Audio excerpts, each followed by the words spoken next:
Principle one, all of life can be reduced to relationships. I feel very strongly about this. And, and I think it goes back to the foundation that really everything in our lives is connected. Examine the lives of key figures throughout history. Look at the plot line of bestsellers. Do the same thing for box office hits. What do they all have in common?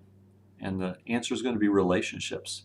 There's not one area of life which is unaffected by relationships. Every part of our existence is connected to another person or persons. Sometimes that connection is deep, as between a parent and a child or between spouses. Other times it's hierarchical, as between a boss or an employee or between a teacher and a student. Other times it's service related, between a customer and a salesperson. It can even be casual, such as sitting next to a stranger on a plane. No matter the depth of the relationships, its existence as a relationship is unavoidable. Even if you were to somehow cut yourself off from all human contact, there would still be the relationship which is connected to your own self-concept. And let's not forget the most important relationship of all, our connection with God.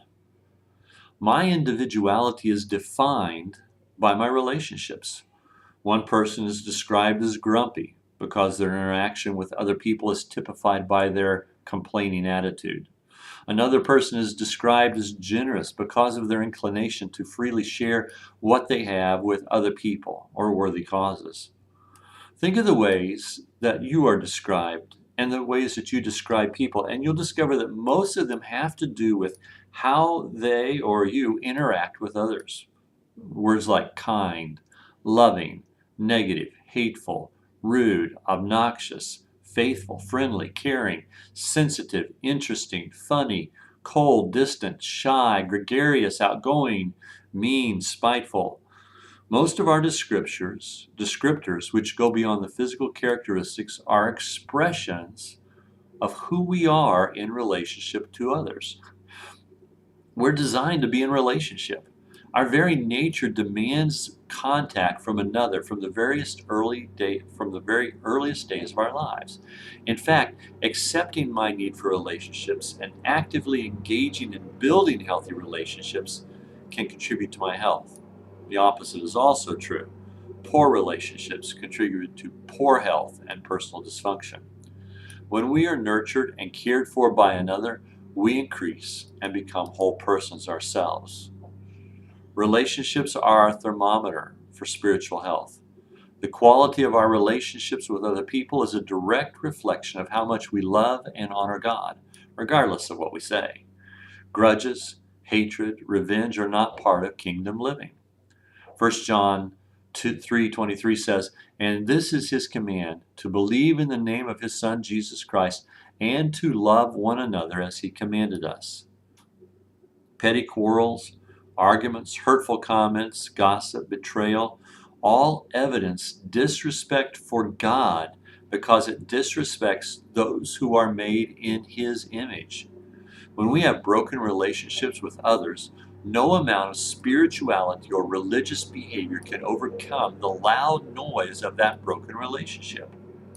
God is interested in mercy, forgiveness, and love because he knows the opposites hurt no one more than it hurts ourselves.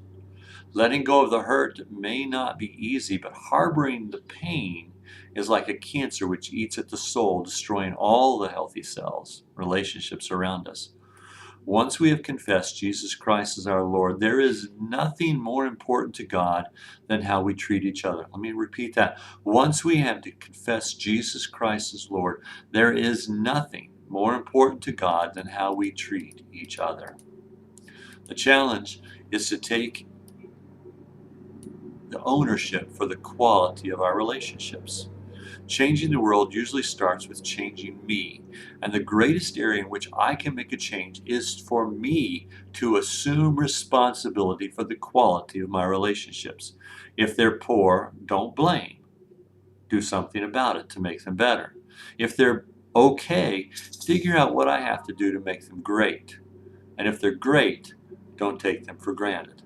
The greatest benefit or barriers to success lies in the area of being able to connect with people.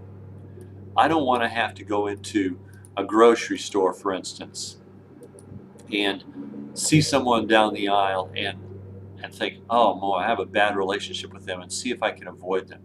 I want to be able to come into anyone's presence knowing that as far as it is in my ability, I have done all I can to be as truthful, honest, and upright in dealing with everyone. I want to maintain healthy, quality relationships. And so that's why I say everything in life can be reduced to relationships. And the quality of our relationships with each other reflects the quality of our relationship with God. I hope you find that to be true, and I hope that you will embrace that in your own life.